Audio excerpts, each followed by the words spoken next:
Good afternoon. Hello there, everyone. Really nice to welcome you today. Thank you for joining ever so much.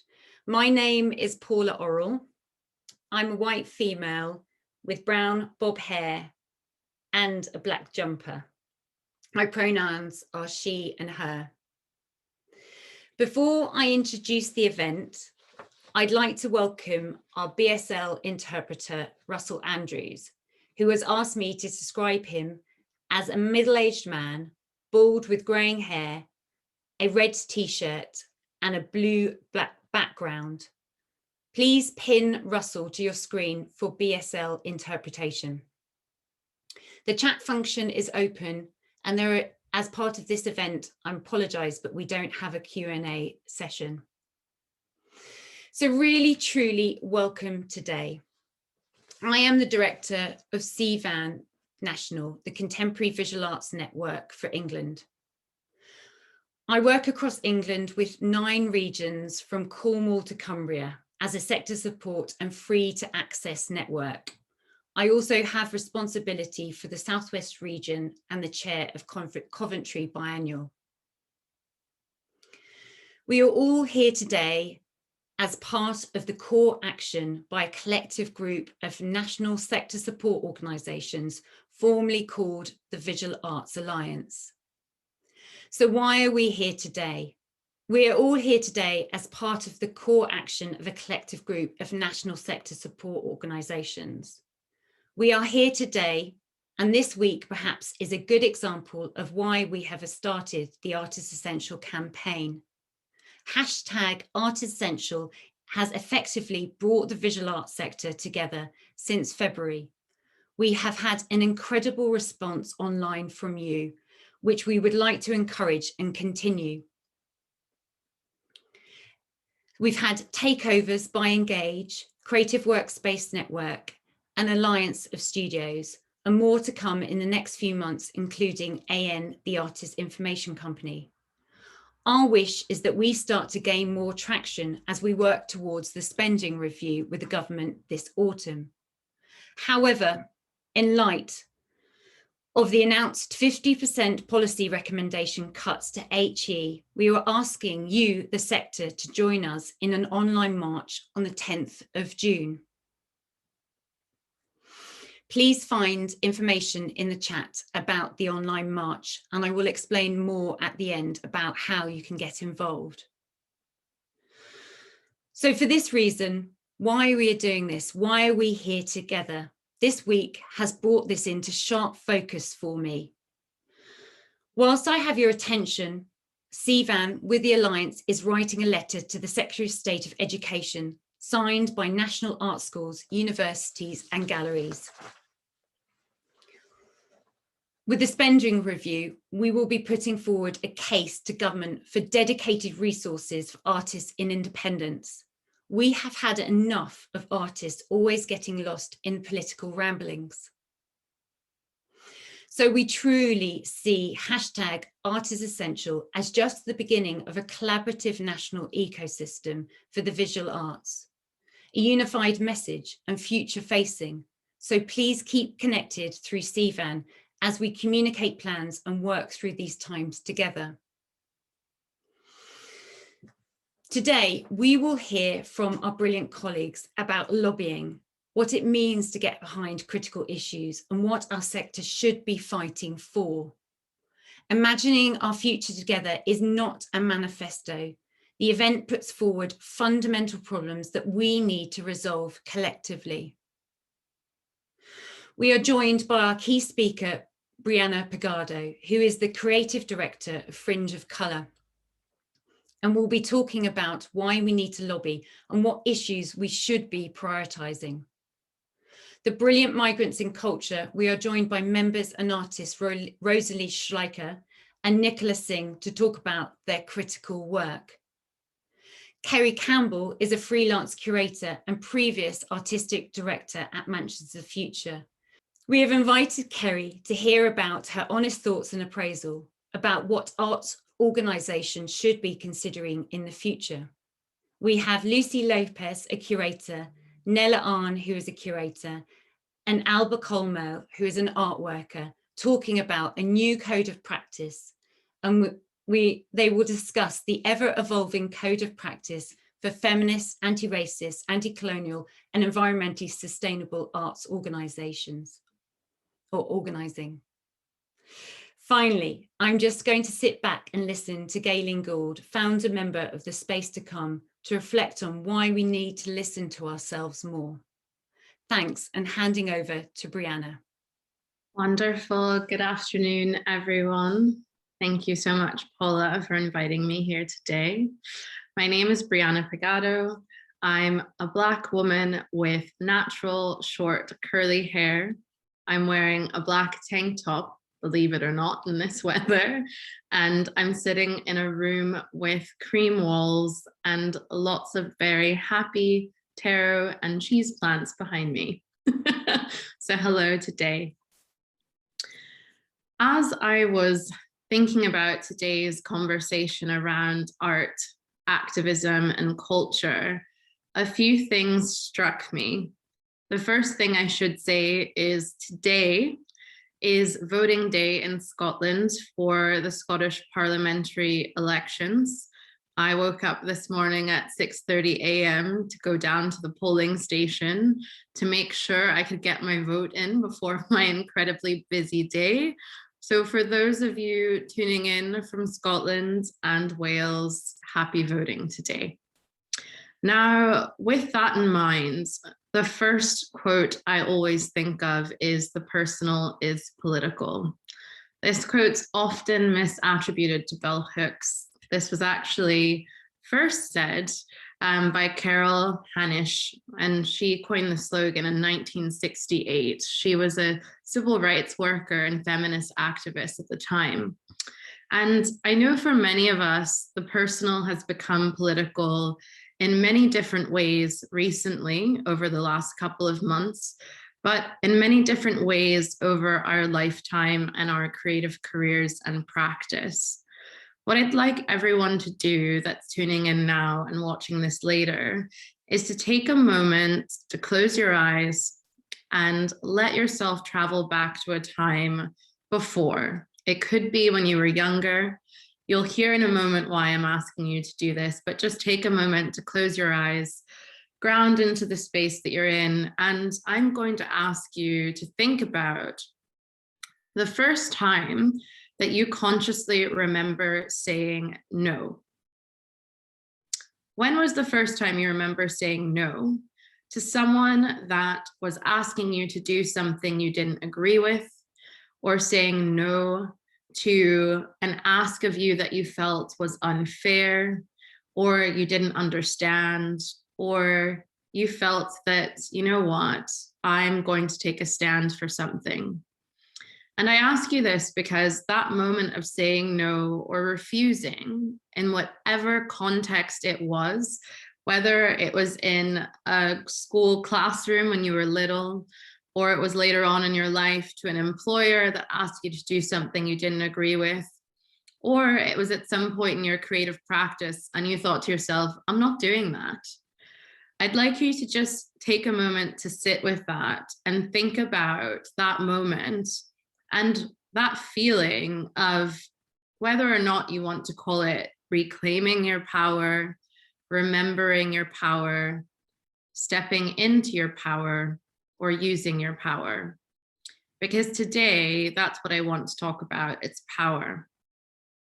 We all know that with the changes taking place across Britain, across the UK, across the world in terms of political movements, policies, hostile environments that are making it that much more difficult for us to do the work that we love in the arts and in this sector of the cultural and creative sector, there's a much wider conversation taking place about the creative industries.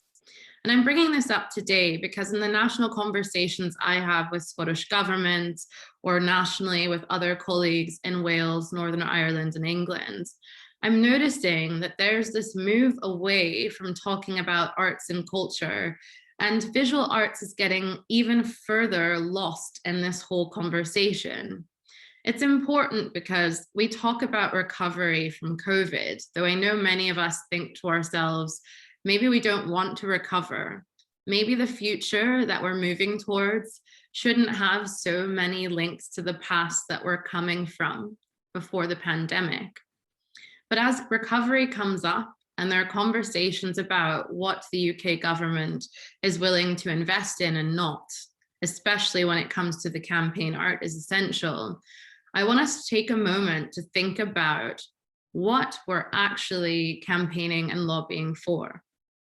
The success of any campaign, yes, comes down to messaging, knowing clearly what our message is, asking for it directly, backing up our message with evidence and data, and also positioning our message in a way that it will be not only well received, but that it will have an impact, whether or not that's with policymakers, our colleagues, collaborators, and friends, organizations that support our causes, and people that go to the polls to vote, to support politicians and representatives that are representing us in Parliament and in different parts and sectors of our society.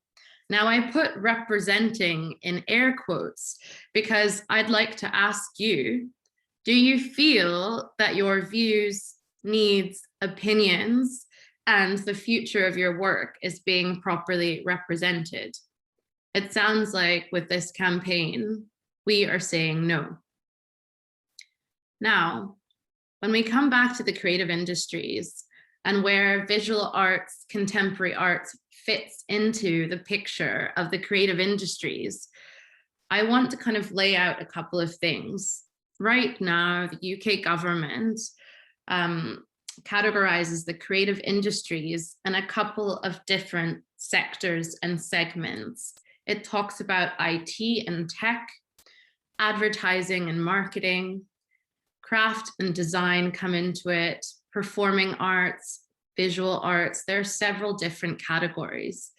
But it seems that even though the creative industries are still the fastest growing in the UK in terms of economic growth, even though the creative industries, as we say in Scotland, though I have some issues with this phrase, punches above its weight in terms of what it generates for the economy, we know that economic growth and impact isn't the most important thing.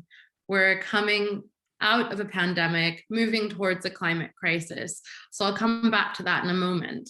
But when it comes to the skills of the future, the industries of the future, the way that work is changing, working more remotely, working more independently, having a portfolio career, these are all things that we have always done as artists and creatives. We've always made things work by being flexible, knowing how to collaborate, knowing how to work on our own, following our passions, and putting our practice first as much as we can.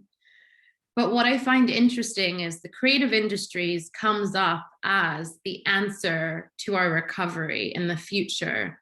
New technologies, artificial intelligence, machine learning, virtual reality, augmented reality, and data, all encompassed and encapsulated by the term innovation. Now, what does innovation even mean, right? To me, innovation is creativity, thinking outside of the box, thinking about things from a different angle and perspective. Once again, something that we do so brilliantly as creative people and as artists. Now, I'm not saying that we should completely change our messages to align with this recovery language or say that we're the future of the creative industries. That's not my message to you today. My message is, though, for us to campaign and lobby effectively, we should really lean into and step into the power of what we've always done. So much of the future of our society is hanging on our ability to adapt, be creative, and be innovative. When those are tools and skills and ways of working and being that we do naturally.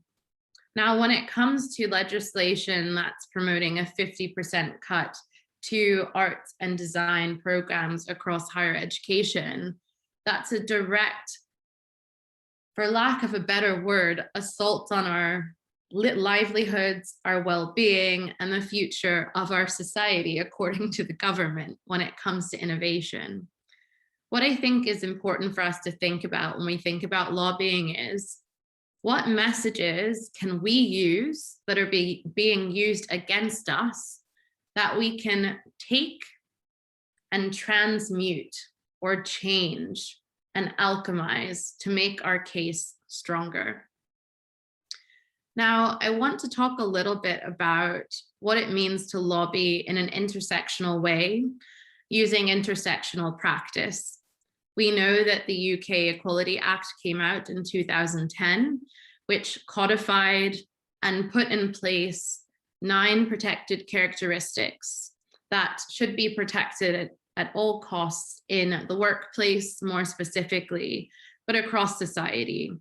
And I sometimes find that when I'm thinking about intersectionality and making sure that not only is no one left behind, but the things that I'm doing, campaigns I'm working on, work I'm curating and programming, people I'm working with, people in positions of power making decisions, are all touching on, crossing over, and representing at least these 9 protected characteristics. We know them to be carers and parents in terms of parental status, sexual orientation, gender, age, religion, race and ethnicity, disability, and also marital status. I think I got all 9 of them. I often forget them, but I believe so. And we'll have a look at them in a moment. So when it comes to intersectional practice and intersectionality, what do we mean by that? I know so many other people today will be going into how they approach that. For me, it's been a practice every day, looking at what's not working, what systems, structures, decisions being made, and people in power are making them from a place of privilege and a place of ignorance or lack of understanding. And within our campaigns, to make sure our campaigns are intersectional and inclusive, I have to ask the question of who's not in the room, but more importantly, who created and designed the room in the first place?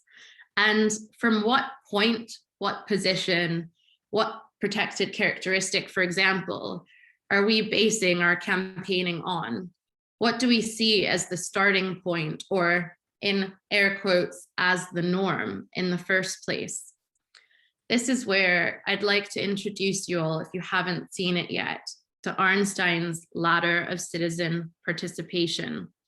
Einstein came up with this in July 1969. He published this in the Journal of American Planning Association. And essentially, this was about citizen participation when it came to and comes to political decisions and also city planning. So I will share this graphic now.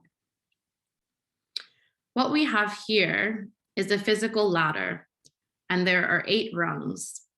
The rungs share different stages, or Einstein's 8 stages, of what it actually means to facilitate citizen participation. On the bottom, the first 2 rungs are categorized as non-participation. They start with number 1, manipulation, which we know isn't participatory, but this comes down to coercion, decisions being made without consulting people, important decisions being made where power imbalance exists, and how actually this form of citizen participation and making decisions is one of the longest and most pervasive in our society. 2 is therapy. Therapy is this sense of a power dynamic in which one person is expert and might be listening to citizens or people that need to be participated or need to be involved in a participatory process, but there's a power imbalance there. There's a listener, there's someone that has expertise and power, and there's someone that is speaking to the expert. Now, this doesn't necessarily mean it's likening itself to a therapeutic or counseling relationship from a psychotherapy standpoint, but it's talking about this power imbalance when it comes to citizen participation. Then we move to the next 3 rungs, which are considered tokenism. The third is informing. So making a decision that's going to impact citizens or a community, and rather than them being involved at the start, they're simply informed of what is going to happen and what decisions might take place. For example, you can think about a city council or local authority putting new signage up in the city center that might be in the middle of the pavement that isn't accessible, but they didn't speak to anyone about it. They put the signage up, or they first just informed us it was going to be put up and then put it in place. So this is an example of informing. Fourth is consultation. Now, this might be a bit controversial because we often think about consultation as being a participatory process. Consultations take place in communities all the time when it comes to new builds, when it comes to murals going up, hopefully, and when it comes to other processes in which we think a consultation is truly a participatory process. Now, this can be a form of tokenism because the question is, again, where does the power lay in this situation? Is it with the experts that are then going out to consult people on the topic, or is it with the people that are being consulted in the first place? Once again, this can be a tokenistic gesture. Fifth is placation. Often when decisions are made and people are upset about it, and those in power decide they'll placate those that are upset by bartering, by somehow placating them with something else they want. And this exchange of deflecting and moving away from the topic or issue at hand by offering something else is a form of placation and tokenism. Then we get to our top 3 rungs on the ladder, rungs 6, 7, and 8. These are considered citizen control, forms of citizen participation, in which the citizens have the power. The 6th rung is partnership, and we'd like to see this as genuine partnership, different groups or parties coming together with a mutual purpose and aim, sharing resources, and deciding to come together to make an impact on a topic, project, or issue. There's delegation, in which the citizens have control and collectively decide where certain topics, activities, and needs will be delegated within a group so that everyone has their own power, autonomy, and responsibility for a certain aspect of the campaign, project, or issue, and the delegation happens equally. And 8 is full citizens control. When we look at campaigns and initiatives and activist groups, for example, like Extinction Rebellion, and some of the citizen assemblies that have taken place across the UK when it comes to the climate crisis, citizens have moved into spaces to occupy them or made decisions together as a group of citizens for ourselves and themselves on their own behalves. What a wordy sentence, my apologies. But here we have it. And this ladder, in terms of the degrees of participation or citizen participation that can exist, it's just one framework to think about lobbying, is something that I think is important when we think about the 9 protected characteristics, who holds the power, and how this power is being shared, delegated, consulted, again, in air quotes, and controlled. Who holds that power? I'll just bring this to a close. I feel I'm running over. So the last things to leave you with are, if we're going to lobby effectively, what's our message? What are parts of the message that can be taken from those in power that are opposing our ends and our outcomes? that we can change to use to our own benefit? How are those protected characteristics as a starting point genuinely part of this process? How do they have power in the process? And also, if we're going to lobby for change to, in many ways, protect our work and practice, how do we work collaboratively to achieve it? Thinking about citizen participation and how that might apply to our work is one way to approach it. So thank you so much, everyone, for your time. Next, we have Migrants and Culture sharing their work, members Nicola Singh and Rosalie Schweiker. So I will pass on to them. Thank you. Hi, everybody. Thank you. So I'm Rosalie, and Nicola's here today as well from Migrants and Culture. And for Access, I'm a white woman with short hair and round glasses, with loads of risograph posters in the background behind me. And my pronouns are she or they. And I am Nicola. Hi, everyone. My pronouns are she and her. I am a woman with brown skin and dark hair. I have big square glasses on and a tie-dye jumper. There is a lot of music recording equipment behind me. So Migrants and Culture is a network that organizes to create the conditions of safety, agency, and solidarity in the culture sector for migrants, people of color, and all others impacted by the UK's hostile environment. And just like a nice thing that I just noticed right now, thinking about protected characteristics, that migrancy isn't one. So we're also kind of working on trying to include that or change that. And you can find out a lot more about our work on our website, where you'll also find the different surveys and reports that we've done.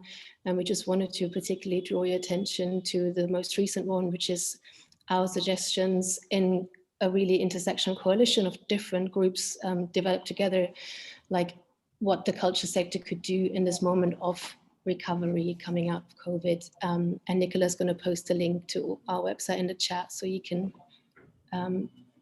look at that together. Great. So our mascot at Migrants and Culture is a joyful migratory slime, which crosses all borders.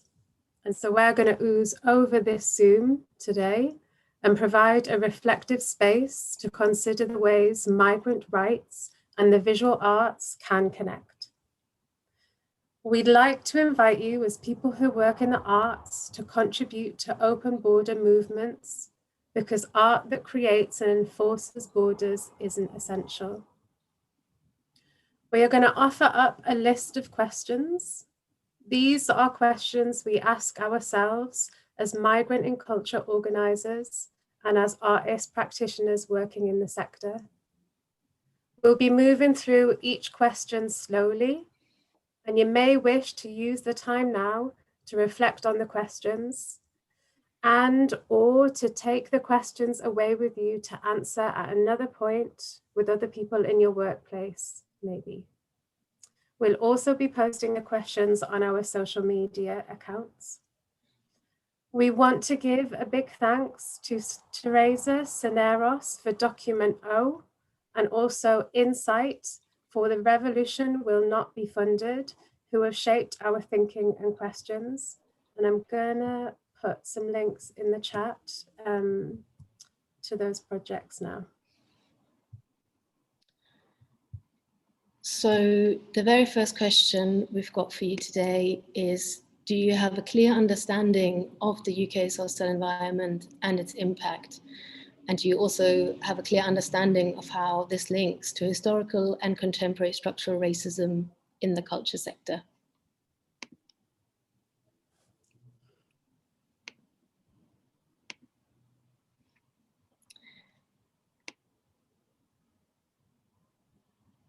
The second question we have for you today, if you don't have that understanding, if you find it hard to give an answer to that, where and how could you learn more?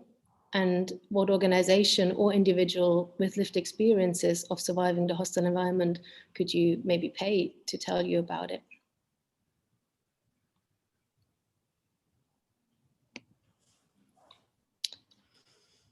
The third question is, what resources do you have to support employed and freelance culture workers who are impacted by the UK's immigration regime?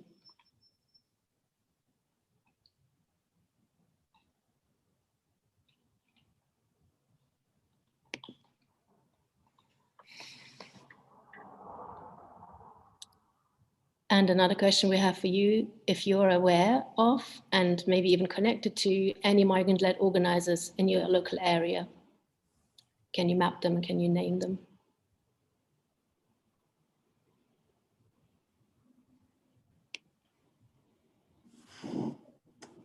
And question 5.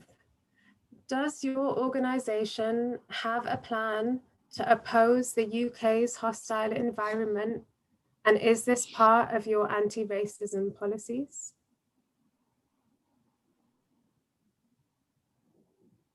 Who has made this plan and why? And what are the day-to-day ways in which your organisation resists the hostile environment and data sharing?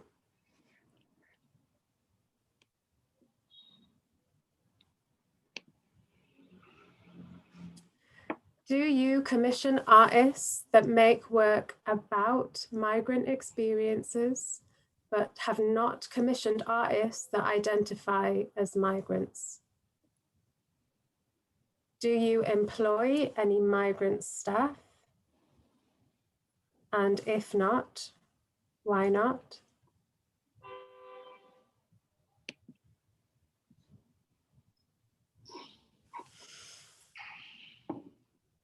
To questions 7. In what ways have you become separated from the people you serve because of the following? The demands of funders, the status and pay of staff, the white middle class professionalization of the work. And has this government disconnected you from your values?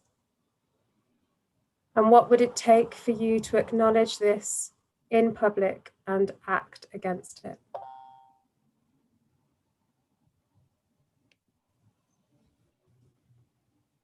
And this one's just slime. So you can take a deep breath.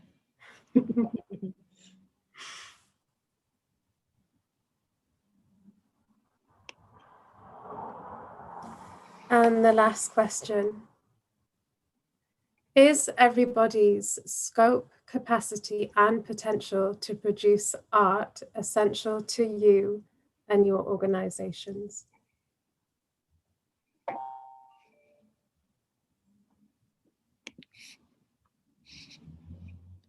Great. Thank you very much for having us. And I am going to pass over to Kerry Campbell. Hi, thank you, Nicola. Thank you, Rosalie. Sorry. I am Kerry. Just to describe myself, I am a white woman. I've got my hair in 2 plaits today, and I'm sitting on the top floor in my house, and I've got a blue shirt on. My pronouns are she, her. So I'm an independent curator. And it's just a real privilege to be here. So thank you for coming. It feels increasingly urgent to get behind campaigns like this and to advocate for the value of arts and culture, not as a privilege, but as an integral aspect of healthy, prosperous, and fulfilled community life. I can't join all the dots today, but I'll focus on sharing a bit more about the project I've been most recently involved with in Lincoln. Just to give you a sense of my work and the kind of trajectory of my curatorial practice, I'm driven by interests in social class, structural inequality, barriers to arts engagement, and representation. I like to work regionally, thinking about cultural strategies, public programs, and I believe that art organisations need to think about what is relevant here. It's public money, we have resources. So how can we be accountable? And let's think about who we're serving.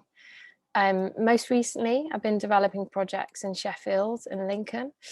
And it's the work in Lincoln that I'll share with you today. But I cut my teeth working over 10 years ago in my hometown of Luton, developing exhibitions, projects, and events there.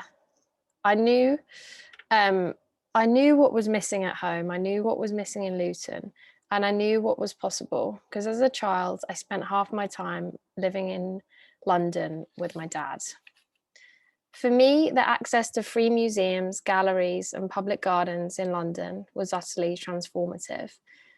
Pushing all the buttons in the Science Museum, looking at all the bones of the kind of whales and the dinosaurs in the Natural History Museum, playing with all the toys in the Museum of Childhood, looking up at the pagoda and the glass houses in Kew, and laughing at the giant overstuffed walrus at the Horniman. I was exposed to cultural contexts and experiences that otherwise wouldn't have been accessible to us, to me, and to my brother and sisters. Our experience as children in London became moments together which were beyond the confines of 4 kids in a 1-bedroom flat. We were participating. We were inspired. My memories of those experiences are vast, and access to those spaces and those moments nurtured questions about the world, about the planet, about society, and about myself that I can only understand the impact of now, looking back.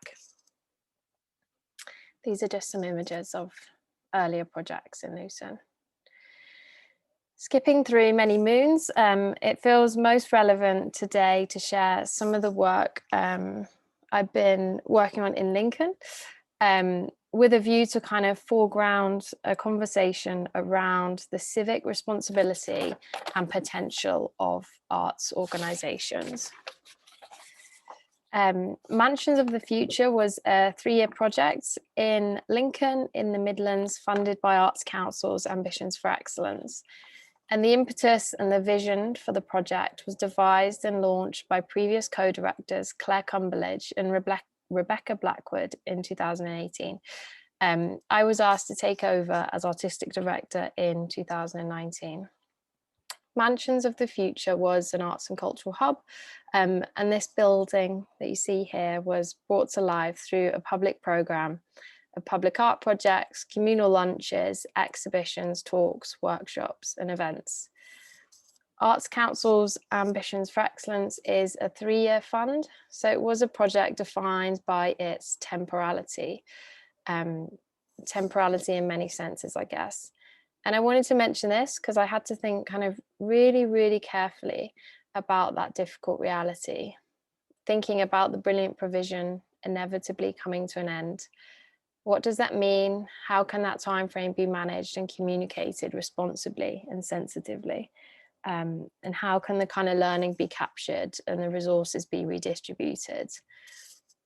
Just to give you a little sense of the space, prior to my appointment, the inaugural commission was delivered by an artist called Katrin Bohm, and she laid out the vision for how the space would be used by a public, for a public. It's quite domestic in its character.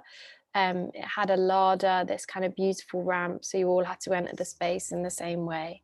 All of the furniture was co-built with the community. There was a big kind of communal living area, resource rooms, a library, communal kitchens, studios.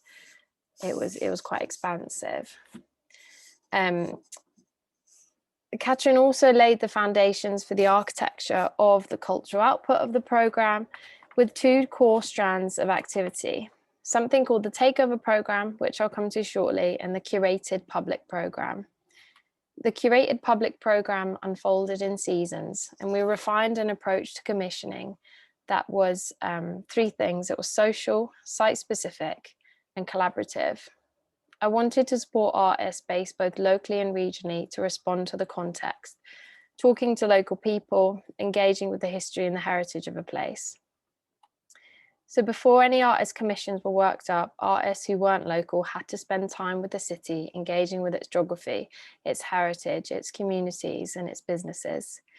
There is a common programming misconception that the only way to put places with a limited cultural infrastructure on the map is by parachuting in valid culture. So the project was about making sure everything came from the local reality, the local spirit. I mentioned the Takeover Program.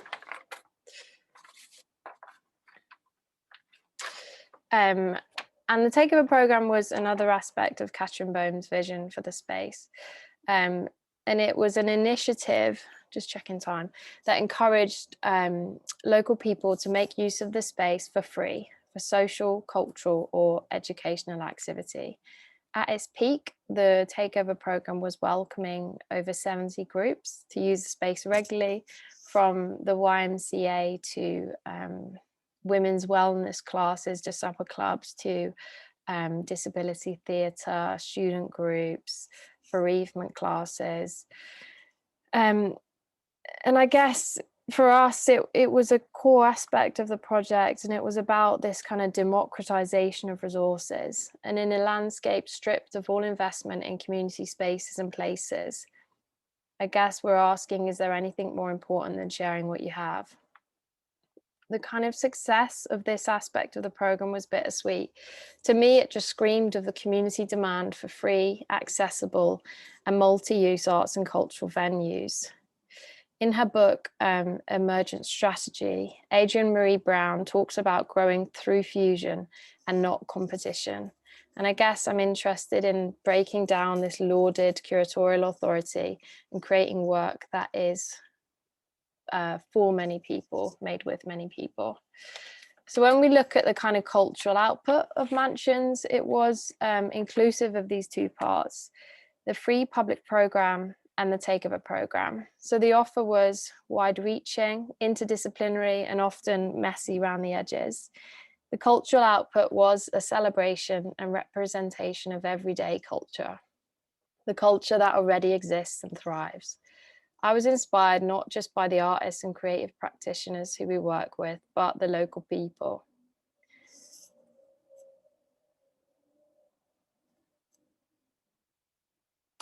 To conclude, as the wake of the pandemic continues to exacerbate inequalities around the globe every single day, arts organisations have an urgent civic role to play in the country's social and economic recovery. And looking ahead, their agenda must be reframed as invaluable social and cultural spaces invested in listening and responding to the well-being, education, and social needs of their citizens. Art isn't for the few. Art is fashion, it's music, it's theatre, it's culinary adventure. Art is in photography and beatboxing, interior design and technological innovation. It's festivals and carnivals. Art is imagining alternative realities. Art is hope, art is the lifeblood of this country, and it is in everyone. Art is essential. And I just wanted to give my last slide to remind everyone that the campaign to object to a catastrophic 50% funding cut to art subjects closes today at midnight. So please sign that and please vote. Thank you. I'm going to hand over to Hypericum, who are going to discuss a code of practice. Thank you. Hi, everyone. I hope you can hear me okay. My name is Nella. I'm a white woman with dark hair in my 30s with a window and a white wall in the background. I'm part of the Hypericum project as a representative of Obsidian Coast, which is a project based in Bradford and Avon. And I'll start us off by talking about what Hypericum as a project is about. And then Lucy and Alpha will also talk about some other things, who we are and where we're at with our work at the moment.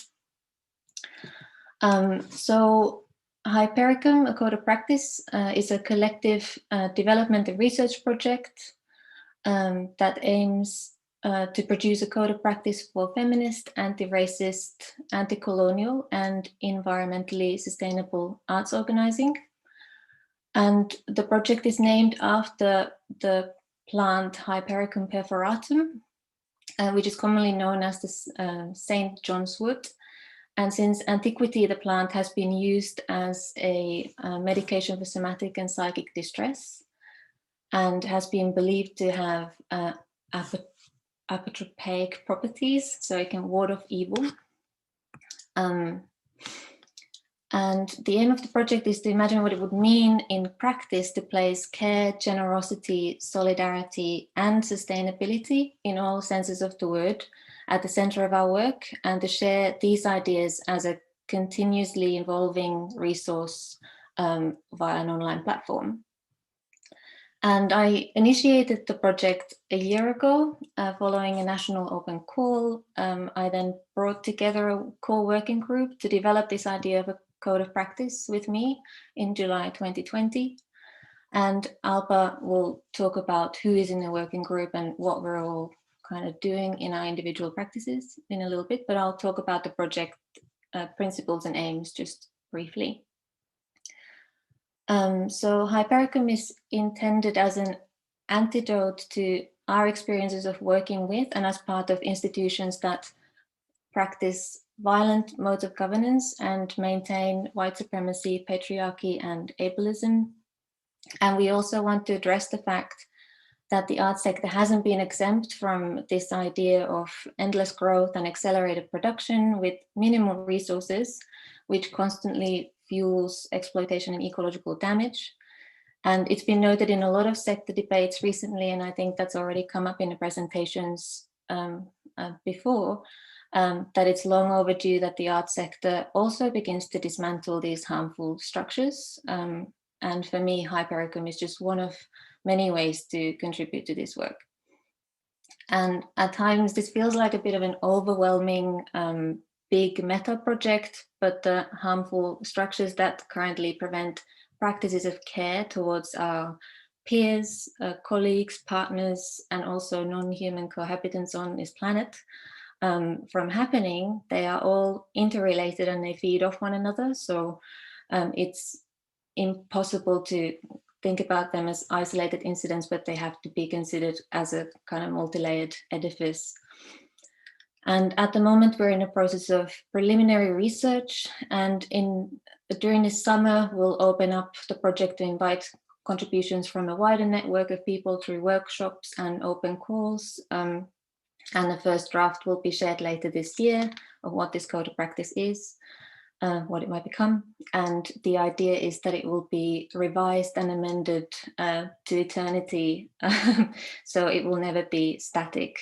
The idea is that it's going to be informed by multiple voices, lived experience, and it has to be understood as a long-term commitment, because just like the world will never be finished, neither will work like this. So it has to go on indefinitely, if you will. And then we'll hear from Alba about the working group. Thank you, Nella.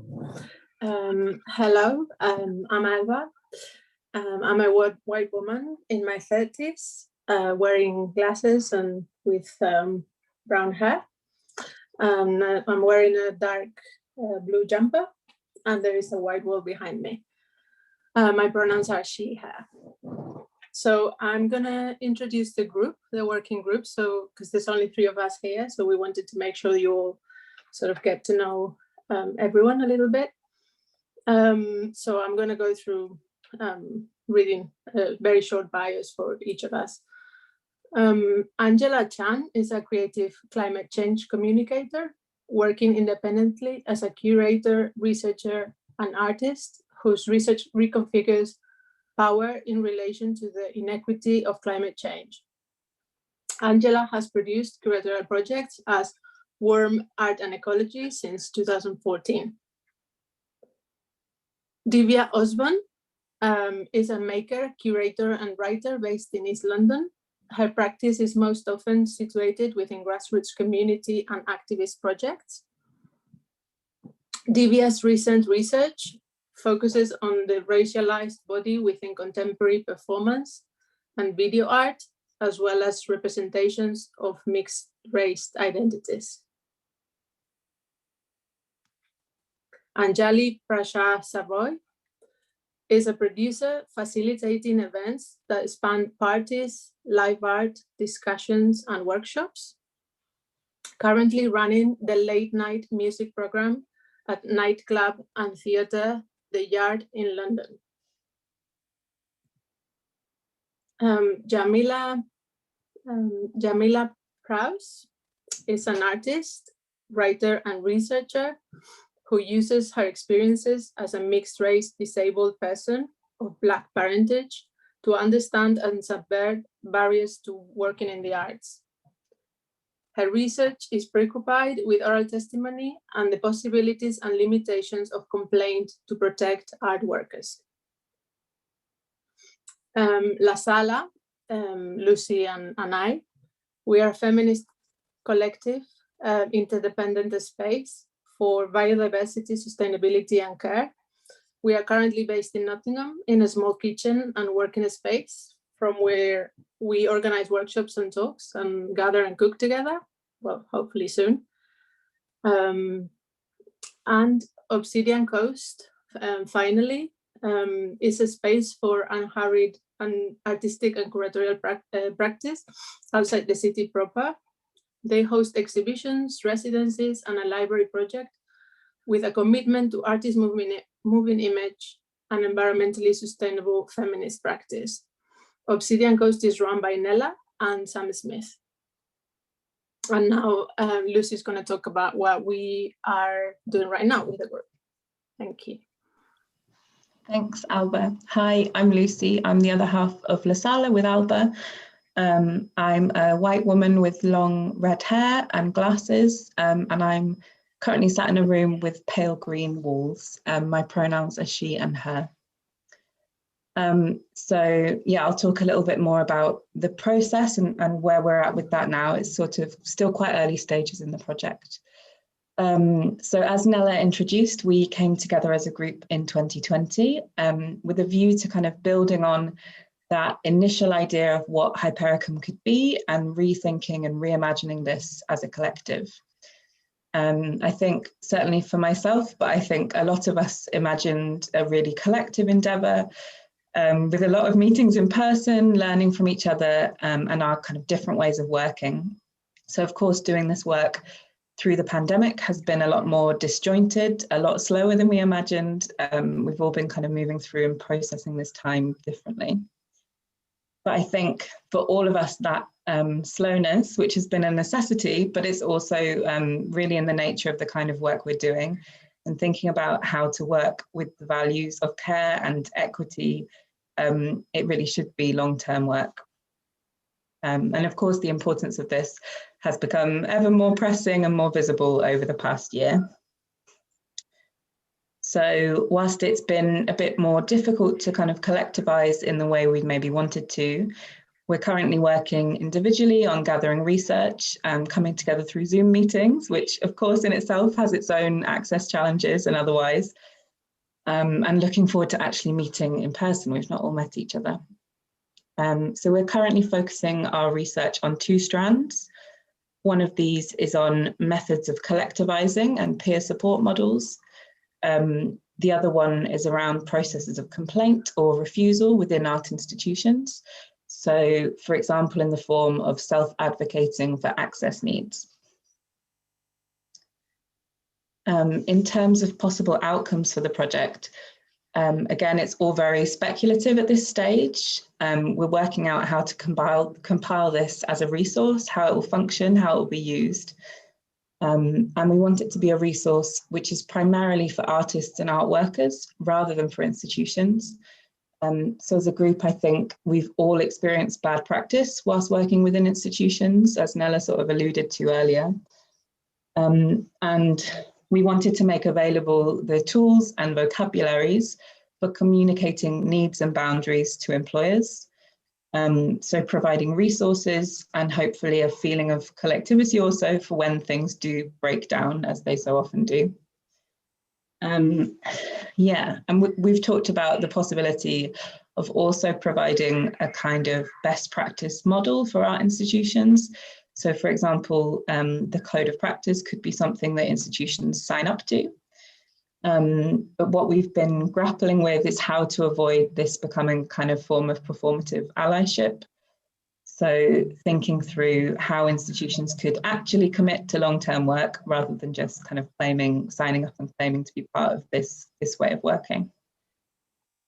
Yeah, so it all really remains to be seen. As I said, we're in the very early stages of our work, but we're really happy to share this with you in its early stages and in the context of the Art is Essential campaign as well. Thank you. I think we're going to hand over to Gailene Gould. Thank you, everybody, actually. And thank you so much for inviting me to this space. And I'm really glad I'm going last, because I get to the beauty of being able to have my brain and mind expanded around this. So my name is Gailene Gould. I'm Creative Director of The Space to Come, which I'll explain a little bit about. I'm a Black woman with short grey hair. I'm sitting in front of a white wall. I'm wearing a black jumper. So if you don't mind indulging me, I'm going to play some images, which you can just relax to while I talk to myself. So hang on a second. All right. So, Gaylene, what do you want to talk about? I'd like to talk about the questions I have about lobbying and why I'm not sure I'm a fan. You really want to say that here, now? You're speaking at a conference about the importance of lobbying. Do you not fear that you'll be excommunicated? No, I don't, because I trust that the audience, by dint of being artists, are questioning, curious, open-minded and open-hearted, and are intrigued by positions that offer new perspectives on old ideas. And I definitely am sure of that now after hearing everybody. It's why I'm proud to belong to a community called Artists, because inherently our desire to get under the skin of questions, not to find answers but to find possibilities, is radical, especially in an algorithmic world of absolutist thinking.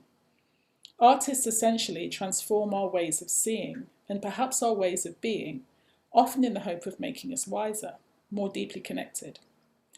So art is essential then? I think so.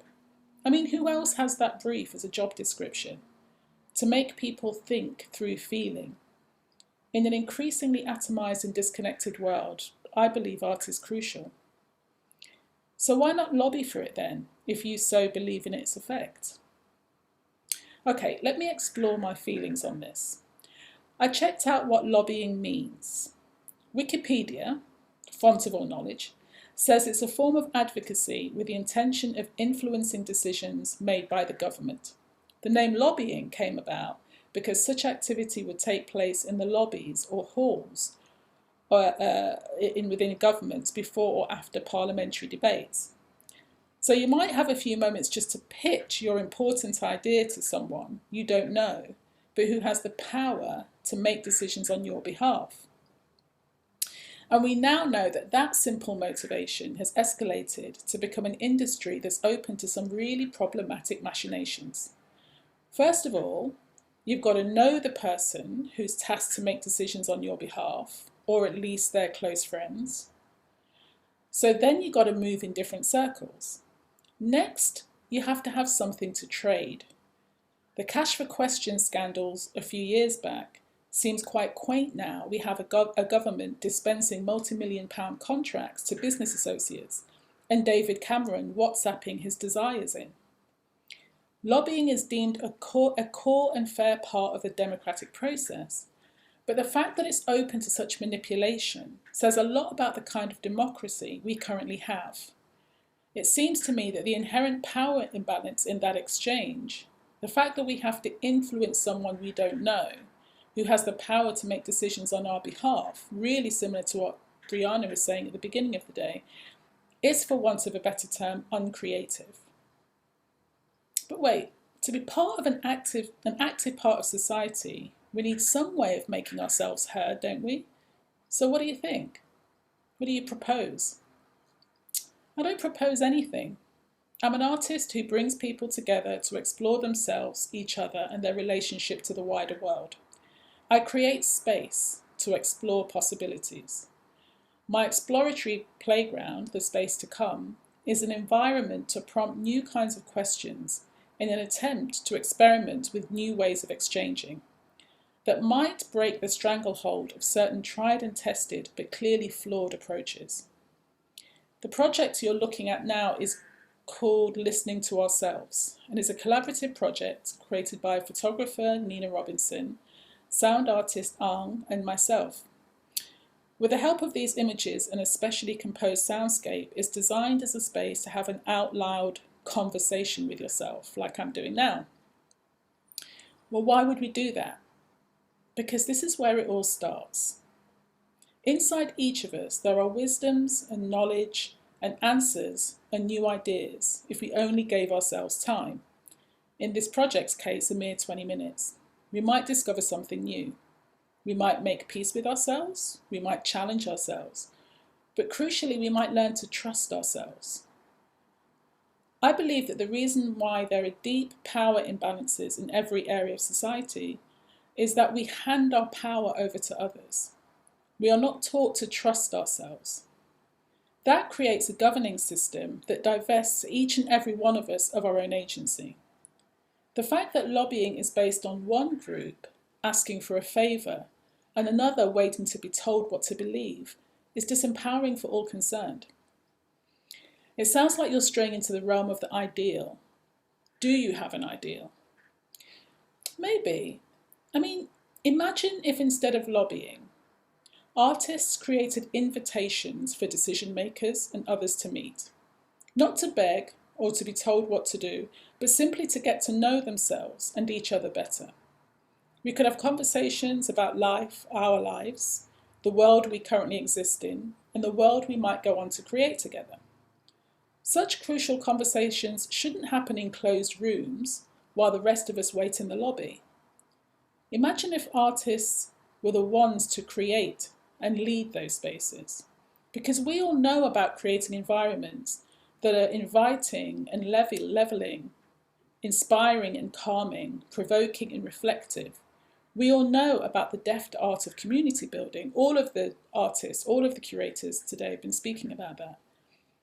Imagine if we invited everyone in to listen and share and reflect not from a single special interest position, but from a collective one. Wouldn't that be a way more generative form of lobbying? Sounds great, idealistic, but great. But isn't idealism our job? To use our imagination of what is yet to exist, but might go on to fuel our exchanges. What would it be if we were to create the environment of that exchange, rather than hanging out wishfully in a lobby that we didn't build? The reason why I think art is essential, and also the whole ethos behind the space to come, is I honestly believe that artists must build the new world, as architects, not as decorators. We must expand our process of inquiry, experimentation, radical remaking, community building, living in the questions, to craft a way of life, not just a way to make art. Okay, I think I get it. So instead of lobbying, inviting, opening up invitations for more people to experience how transformative our practice can be, how they can make a difference to the way we organise life. So how do you think this idea has gone down today? I don't know, and it's not my place to guess.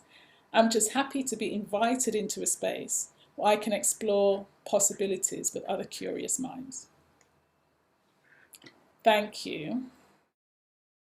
Absolutely incredible. Thank you, Gaylene. Thank you to all of the panelists, all of the speakers. Absolutely, truly, truly amazing. So, not to keep you too long, we really ask to call you all to action.